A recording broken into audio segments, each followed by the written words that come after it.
We have now reached the 8th stage of the hero's journey, the ordeal, death, and rebirth. This is the moment that we've been waiting for. This is the moment that we've been building towards. This is the climax of your story, or so your audience thinks. Because the ordeal is not actually the climax of your story. The ordeal is the fake climax of your story. It's the moment that your readers feel is the final battle, is the big climax, but everything goes horribly wrong, things go sideways, your hero dies, and the villain seems like they've won. That's why there's the death and rebirth part tacked on to this stage of the hero's journey, because they go through this ordeal, they die, and then they're reborn into a version of themselves who's able to actually complete the climax, defeat the villain, win the trophy, and save the day.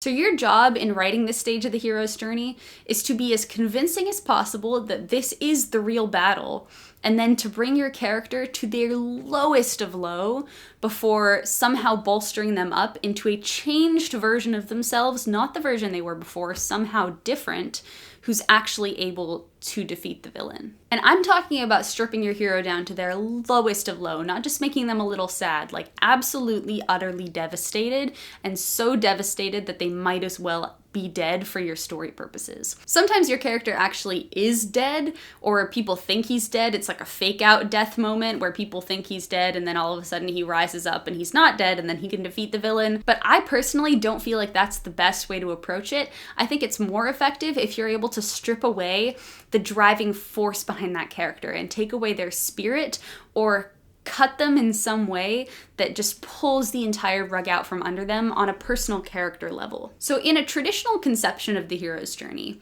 the ordeal is the first fight that the hero has with the villain. The death is when the character dies, I'm using a lot of air quotes, when the character dies and is brought down to their lowest low. The rebirth is when that character remembers who they are and is able to stand back up and finally save the day.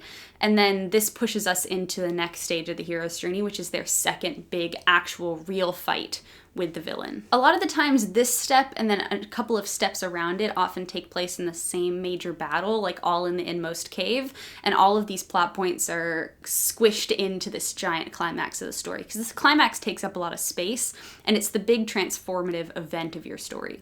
So this is just kind of the first step of your climax. So in following with tradition of this hero's journey video series, let's talk about Moana. In the last video in this series, Moana and Maui have just approached the inmost cave. They've had their little training montage. They're all ready to fight Te Kā. They approach the inmost cave and they begin trying to fight the monster and restore the heart of Te Fiti. They have a plan, they've trained, but their plan goes horribly wrong. They are completely defeated, and it's just this horrible, crushing defeat.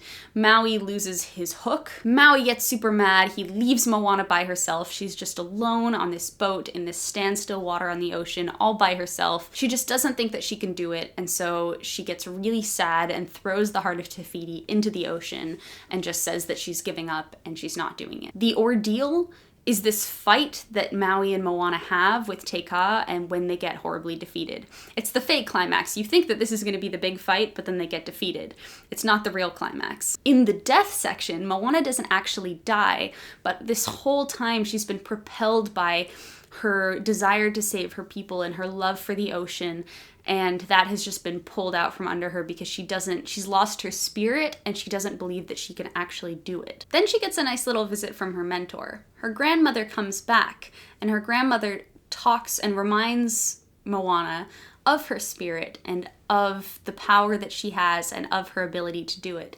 And because of this little extra guidance from her mentor, she is able to rise to the occasion again, regain her spirit, and she dives down into the ocean. She grabs the heart of Te Fiti and she swims back up, a new version of herself, and she's been reborn. She doesn't literally die and get reborn, but the concept is there. She dies and she gets reborn, but spiritually almost, and as a character she sort of does. So what do you need to do in order to do this very well? The first thing that you need to do is be very mean to your hero. Remember that this is the fake climax. This is not the real climax. You need to figure out on a character level what needs to happen in order to absolutely destroy your hero and bring them down. You need to get that hero from feeling like they can conquer the world to being at their absolute lowest low. And what that takes is going to be different for every character. Maybe you have a character who's on a desperate mission to save their younger brother from a really scary kidnapper. Maybe their lowest low is believing that their brother is dead. Then everything that they've done has been for nothing. All they wanted to do was save their brother's life, and their brother just died in front of them. That is your character at their lowest low. Maybe your character is fighting a giant monster that's invaded their town, and you have a very, very small force of people who's actually capable of fighting this monster, and the monster eats 4 of the people, and you're the only, or your hero is the only person left. Your hero is probably not going to feel all that great about their odds of defeating the monster if 4 out of 5 of their group has been killed. You need to convince your readers that your villain is going to win, so you really need to hit your hero where it hurts. And don't shy away from it. Your readers are going to sense if you are not making life as bad as you can for your hero. If you're leaving a couple of things open conveniently to help your hero along, they'll be able to sense that. You need to make things as worst case scenario as you can in order to bring your hero back up, and it's gonna take some creativity on your part in order to figure out how you're gonna work around this terrible situation that you've created and get your hero out of it. So then you have to do a little thinking about your character. When your character is at their lowest low, what needs to happen in order to pick them back up? In Moana, a visit from her grandmother is enough in order to restore her spirit and send her back on this quest to restore the heart of Te Fiti. Maybe your hero needs to remember who they're fighting for. Maybe your hero has to discover that there's hope left after all. If you kill the mentor, you have to figure out how that hero is going to be able to dig deep and remember why they were doing this in the first place.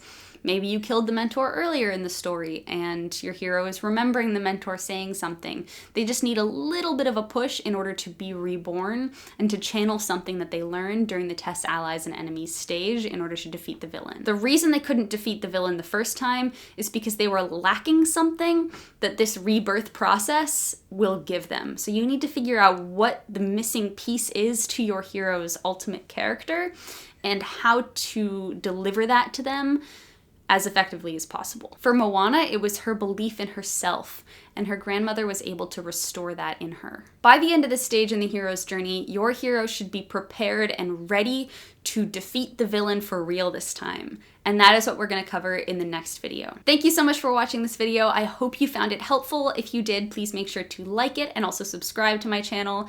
This video is part of a 12 video series, so if you want to be notified when the next video in the series is posted, be sure to hit that notification bell. If you're new to my channel, hello and welcome. My name is Claire Fraze, and I am an award-winning young adult author who makes videos on this channel sharing actionable writing tips that helped me make my own writing better. I'm the author of the young adult supernatural thriller They Stay series, including books They Stay, They Whisper, and They Return, and there are more books coming out this year. I hope you have a fantastic week, everybody, and as always, happy writing.